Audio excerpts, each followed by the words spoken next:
अलीगढ़ के समाज कल्याण अधिकारी सूरज कुमारी विकासखंड लोधा में सरकार की जन कल्याणकारी योजनाओं की हकीकत परखने के उद्देश्य से विकासखंड अधिकारी कार्यालय व क्षेत्र की जनता से रूबरू हुई। इस दौरान उन्होंने जनता को समाज कल्याण विभाग की योजनाओं की जानकारी दी। हमारे संवाददाता राजपाल सिंगार ने समाज कल्याण अधिकारी सूरज कुमारी से बातचीत की।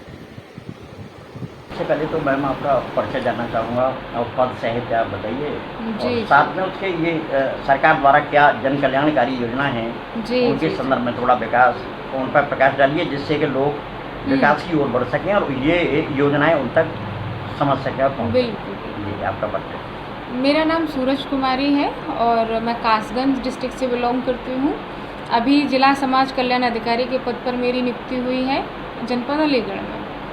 और हम उत्तर प्रदेश से जो भी योजनाएं निकलती हैं, और उत्तर प्रदेश सरकार का मोटिव भी है कि गरीब लोगों तक, समाज के अंतिम पायदान पे खड़े लोगों तक उसकी योजनाएं पहुंचाना, तो वही काम है। बस हम मध्यस्थता का काम कर रहे हैं। जैसे फिलहाल अभी ये पारिवारिक लाभ योजना के लगभग आपके यहाँ कितने ऐसे केस होंगे जिनको लाभ दे दिया है, और कितने लोग अभी ऐसे होंगे जो लंबित पड़े हुए हैं? सर ऐसा है, अभी देखो मैंने तो नया ज्वाइन किया है, तो इतना अनुमान टोटल मैं नहीं बता सकती कि कितना दे दिया गया है, लेकिन फिर भी ये है कि हाँ कुछ केस अभी पेंडिंग है, वो बजट की प्रॉब्लम है थोड़ा। और हमने वैसे रिमाइंडर भेज दिया है दोबारा से, अब फिर कर देंगे कि जैसे बजट आएगा लोगों के लिए दिलवा देंगे। ये जो शादी विवाह योजना के अंतर्गत जो लोगों को लाभ मिलता है, तो उसमें ये उनमें पात्रता की सूची क्या है, किन किन लोगों को मिलना चाहिए उसमें? जैसे सामूहिक विवाह में नहीं, ये जो शादी अनुदान में ये हमारे यहाँ जैसे SC जनरल दोनों को मिलता है। उसमें कितना बजट होता है, इसमें कितना पैसा मिलता है उनके लिए? इसमें पात्रता क्या है? 20,000 रुपये लाभार्थी को मिलता है।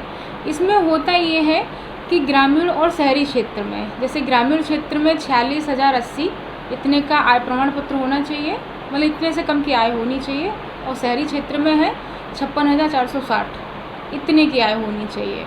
मतलब BPL परिवारों को ये योजनाएं लाभान्वित करती हैं, जिसमें वही है कि जिसमें गरीब बेटियों की शादियां हैं और लोग अपने घर पर अपनी सुविधा के अनुसार शादियां कर लेते हैं, और वो अपना थोड़ा बहुत जो भी होता है, जैसे कर्ज से मुक्ति होती है, किसी दूसरे से ऐसे नीचा होता है ना सामाजिक प्रतिष्ठा, उसका भी बहुत ज़्यादा वो नहीं होता, तो मिल जाए। ये जानना चाहेंगे कि जो आपके यहाँ जो ये पेंशन का जो मामला है, तो ये पेंशन जैसे आपके यहाँ कौन सी पेंशन मिलती है लाभार्थी? हमारे यहाँ वृद्धावस्था है, 60 साल से ऊपर वालों को मिलता है। तो वहाँ ऐसे कितने लाभार्थी होते होंगे लगभग आपके यहाँ से जिनको ये लाभ मिला? हमारे यहाँ लगभग 61,000 से प्लस हैं। अच्छा, जो पेंशन ले रहे हैं वृद्ध। और सरकार की कौन कौन सी ऐसी योजना है जो गरीब लोगों तक और जो पात्र व्यक्ति हैं उन तक पहुँचना चाहिए? अभी जैसे हमारे यहाँ एक छात्रवृत्ति योजना है, और इसके अलावा सामूहिक विवाह योजना है। SC ST एक्ट में जो भी हिंसा होती है, मर्डर होते हैं, रेप होते हैं, उनको भी लाभान्वित किया जाता है, क्योंकि वो गरीब तबके के ही होते हैं SC लोग, ST लोग, तो उनको लाभान्वित किया जाता है इस योजना के तहत। और कौन कौन सी ऐसी? और इसके अलावा तो व्यक्तिगत शादी अनुदान है, और राष्ट्रीय पारिवारिक लाभ योजना है, जिसमें परिवार का मुखिया जब खत्म हो जाता है तो उसके लिए 30,000 रुपये का लाभ दिया जाता है। तो मैडम, जनमानस के लिए आप क्या संदेश देना चाहेंगे?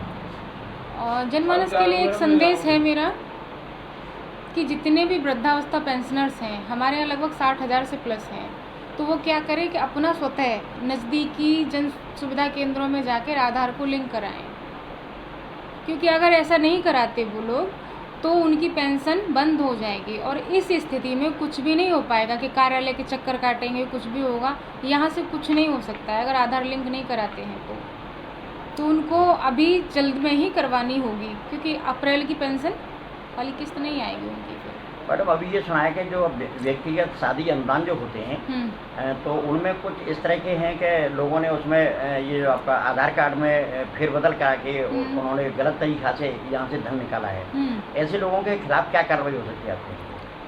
सर अगर ऐसा कोई केस हमारे संज्ञान में आता है और दिखता है कि नहीं वाकई ये चीज़ हुई है तो विभागीय कार्रवाई होगी और FIR दर्ज होगी उसके खिलाफ। अगर ऐसी चीज़ों को कहीं भी बढ़ावा मिलता है तो ये होगा हमारी तरफ से, तो बिल्कुल भी बख्शा नहीं जाएगा कोई भी व्यक्ति, क्योंकि गरीबों के लिए योजनाएं बनती हैं सर और गरीबों तक लाभ पहुंचना चाहिए। इसके अलावा फेरबदल या फिर ऐसी चीज़ों के लिए कोई गुंजाइश नहीं है। तो आपने कोई ऐसा जन जागरण वगैरह चलाते हैं या जिससे कि लोगों तक ये संदेश पहुँचे कि वो किसी दलाल के झांसे में न पड़े, सीधे कार्यालय आएँ? सर इसके लिए तो जैसे मैंने नियुक्ति की है यहाँ पे, जैसे आई हूँ, तैनाती हुई है, मैंने तो न्यूज़पेपर में तक निकलवाया है कि भाई जब मैं आई हूँ मुझसे पहले जो भी रहे हैं अधिकारी, मुझे उनके बारे में ना जानना है, नहीं बहुत ज़्यादा कुछ कहना है, बस इतना जानना है कि भाई जब से मैं आई हूँ उस दिन के बाद से भाई अगर मुझसे कोई डायरेक्ट मिलना चाहता है किसी समस्या को लेकर, वो बिना हिचक बिना बात के फ़ोन कर सकता है, कार्यालय में आके मिल सकता है, जो समस्या है उसका निवारण करवा सकता है। अगर एट ए टाइम हो जाएगा तो ठीक है, नहीं तो कुछ टाइम बाद करवा देंगे, जैसी स्थिति होगी उस हिसाब से समस्या का निवारण होगा।